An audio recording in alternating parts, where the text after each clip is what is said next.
আপনারা অনেক সময় সি লিখতে গিয়ে ভুল করে ফেলেন। অনেকেই দেখেছি আপনারা সি লিখতে গিয়ে সি এর বডিটাকে একটু বেশি বাম দিকে নিয়ে চলে যান, কিন্তু সি এর বডি থাকবে একদম সোজা এবং স্ট্রেইট রাখতে হবে, আদারওয়াইজ সি কিন্তু দেখতে খারাপ লাগবে। সো আমি এখানে নর্মালি একটা আপনাকে ভালো করে লিখে দেখালাম, এবং আমি যদি এখন আপনাকে একটু আপনাদের স্টাইলে দেখায়, অনেকে যে ভুলটা করে এরকমভাবে সি করে ফেলে। সো বেসিক্যালি এইভাবে সি করতে গেলে কিন্তু ভুল হয়ে যাবে। দ্যাটস মিনস আপনাকে আপনার এই বডি সি এর যে বডি স্ট্রাকচারটা আছে এটা একদম পারফেক্টলি রাউন্ড করতে হবে এবং বডি স্ট্রাকচারটা একদম স্ট্রেট রাখতে হবে।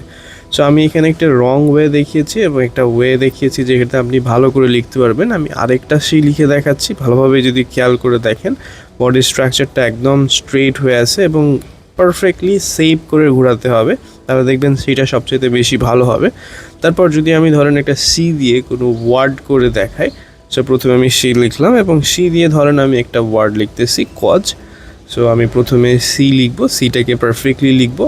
সি লিখার পরে আমরা যে বাকি লেটার্সগুলো আছে ক্যাপিটাল এবং স্মল লেটার্সগুলোকে কম্বিনেশন করে রাখবো।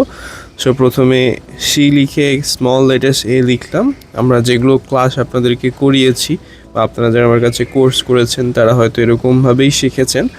সো আপনারা যারা কোর্স করার জন্য ইচ্ছুক বা আপনারা যদি কোর্স করতে চান, তাহলে ডেসক্রিপশন বক্স অথবা আমাদের যেই লিঙ্কটা আছে ওইখানে ক্লিক করে ফর্ম ফিল আপ করতে পারেন, এবং এইভাবে যখন আপনি লিখবেন তখন লিখে ভালো হবে।